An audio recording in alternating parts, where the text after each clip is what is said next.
na 2 nogach i 4 kołach. Robimy podróże. Dzień dobry, Jelenia Góro. Cześć i czołem, dzisiaj robimy podróże.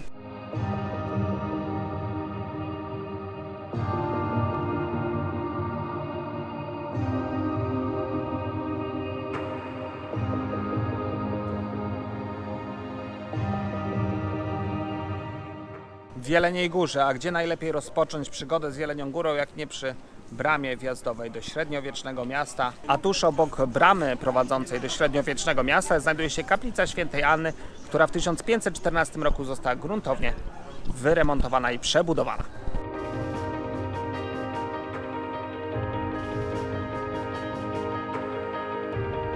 Pierwsze wzmianki, które możemy znaleźć o osadzie, która była w tym miejscu, to XII wiek. Najprawdopodobniej według historyków stworzona osada przez Bolesława Chrobrego. Jest tu nawet wzgórze jego imieniem i tam właśnie ta osada miała swoje miejsce. Natomiast miasto Jelenia Góra jako miasto jest znane od wieku XIII. Prężnie rozwijający się przemysł w tym mieście, przemysł wydobywczy rudy, żelaza i przemysł szklarski. A za moimi plecami brama wojanowska na trasie z Wojanowa. Strzegła ona dostępu do miasta i obecny kształt tej bramy to kształt z XV wieku. Jelenia Góra w czasie II wojny i pierwszej zresztą miała niezwykłe szczęście, bo praktycznie nie doznała zniszczeń, co widać zresztą w tym mieście. No i dzięki temu też bardzo szybko zaczęła wznawiać wszystkie swoje działalności. Szybko rozwinął się tu przemysł. Już w 1945 był tu teatr, a także archiwum państwowe i planowano otworzyć muzeum. Przemysł powojenny w Jeleniej Górze też miał się nieźle, bo to właśnie tutaj po wojnie została otwarta największa w kraju produkcja optyczna.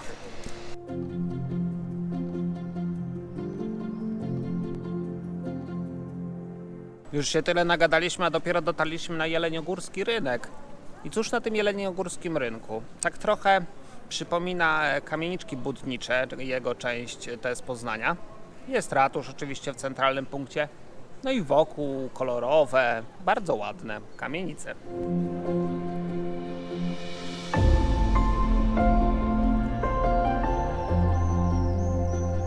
Przed ratuszem stoi tramwaj. Jest to tramwaj nie byle jaki, bo zabytkowy.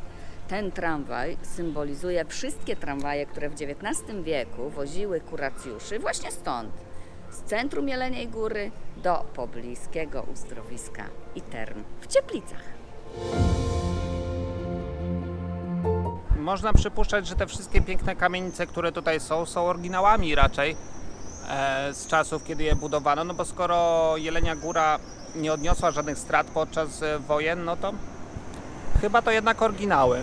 Bardzo ładne są, urocze, kolorowe, fajnie oplatają rynek. Tylko jedna rzecz mi znowu przeszkadza tutaj, niestety, i myślę, że Gocha się ze mną w 100% zgodzi.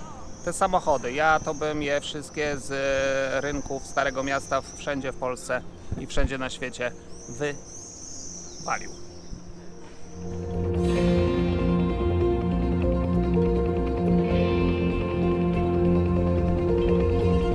A przed głównym wejściem do ratusza znajduje się fontanna, a na niej Neptun.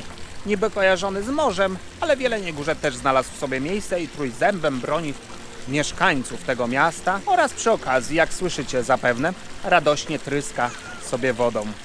No i znowu Kamil opowiada Wam głupoty, moi drodzy.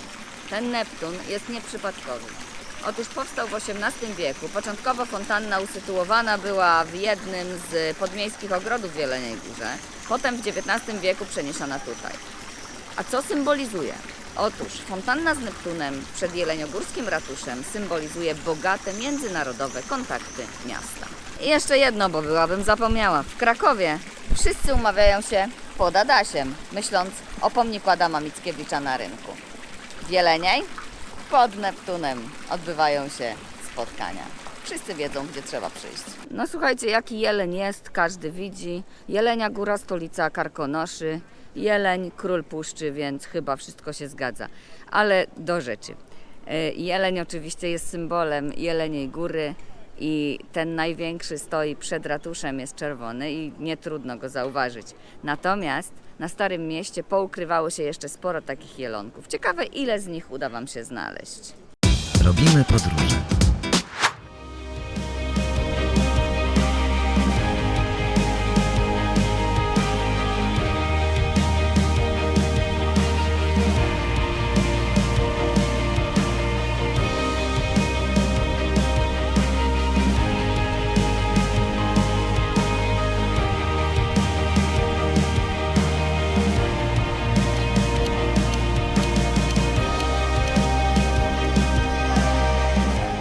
Fajnie wygląda ten rynek Jeleniej Góry z góry.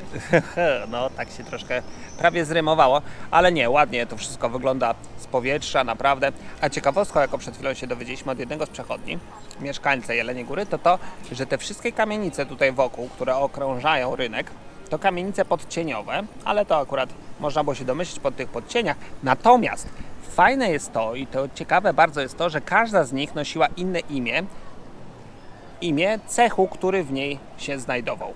Czyli na przykład było rzemieślników, szklarzy, hutników, nie wiem, sklepikarzy, czyli handlarzy. Tak to kiedyś było. To właśnie w tym miejscu w 1983 roku narodził się pierwszy festiwal teatrów ulicznych. I ten właśnie rozerwany gość przyczepiony do jednego z rogów ratusza w Jeleniej Górze upamiętnia tę chwilę, a nosi imię Jeleniogórski Szczudlarz. Fajne to centrum Jeleniej Góry. Klimatyczny ratusz, fajne kamieniczki, fajny rynek. Mocno kojarzy mi się z Poznaniem ze względu na to, że ratusz połączony jest z tymi domkami, które są obok. Jedna tylko rzecz, która mi się tu nie podoba, to, że mogą jeździć tutaj samochody. Trochę szkoda, bo moim zdaniem takie rynki powinny być udostępnione tylko i wyłącznie dla osób poruszających się pieszo, rowerem czy na hulajnodze. Fajnie by było. Kostka brukowa może nie jest jakoś mega nierówna, ale jednak poruszanie się na wózku inwalidzkim może nastręczać trochę kłopotów. Jelenią Górę otaczały kiedyś potężne mury obronne i aż 36 bastei, czyli takich bastionów broniących miasta z punktami strzelniczymi. Dotarliśmy oto do drugiej z baszt, które w Jeleniej Górze pozostały do oglądania. Jest to baszta zamkowa. Na jej górę trzeba wejść i spojrzeć na Jelenią z wysoka. Kocha, chodź. Ty, bo ja mam taki pomysł. Jakbyś ty tam weszła na górę, nie?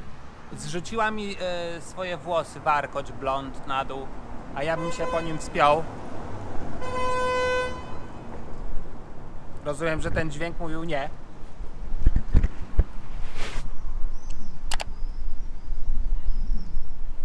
No.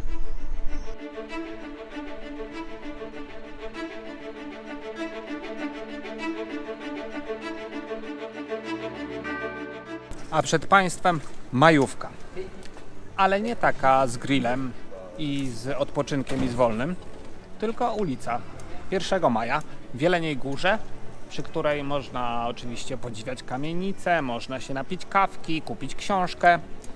Można także po prostu się poprzechadzać lub dojść do pięknego i bardzo ważnego zabytku tego miasta.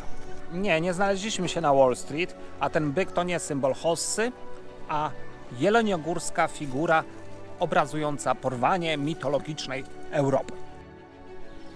Tak spacerując przez Jelenią Górę, muszę Wam powiedzieć jedną rzecz. Docieramy do cerkwi Piotra i Pawła, ale to nie ona jest tutaj najciekawsza. Najciekawszą rzeczą jest tutaj to, że mamy tutaj dwa krzyże pokutne, które wmurowane zostały w jedną z ścian cerkwi i trzeba na nie zwrócić uwagę i dowiedzieć się o nich więcej. Krzyż jest większy i mniejszy. O co chodzi z tymi krzyżami pokutnymi? Fundowali je mordercy i ustawiane były albo w miejscu zbrodni, albo na skrzyżowaniu dróg jako zadośćuczynienie za popełnione zbrodnie.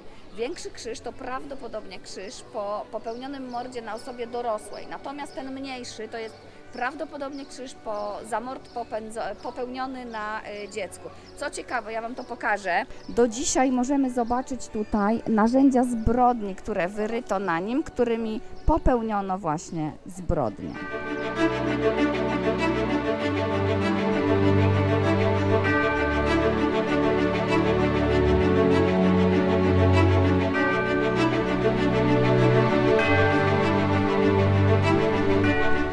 Dotarliśmy oto do największej świątyni w Jeleniej Górze.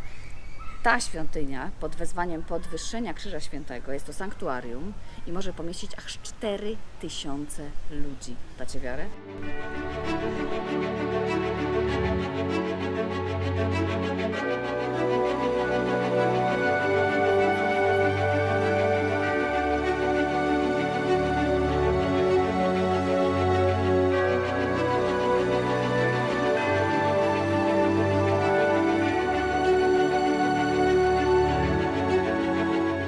Są dwie ciekawostki związane z tym kościołem. Pierwsza z nich to to, że na tabernakulum jest pelikan, który rozszarpuje swoje wnętrzności, rozszarpuje siebie, żeby krwią nakarmić swoje dzieci.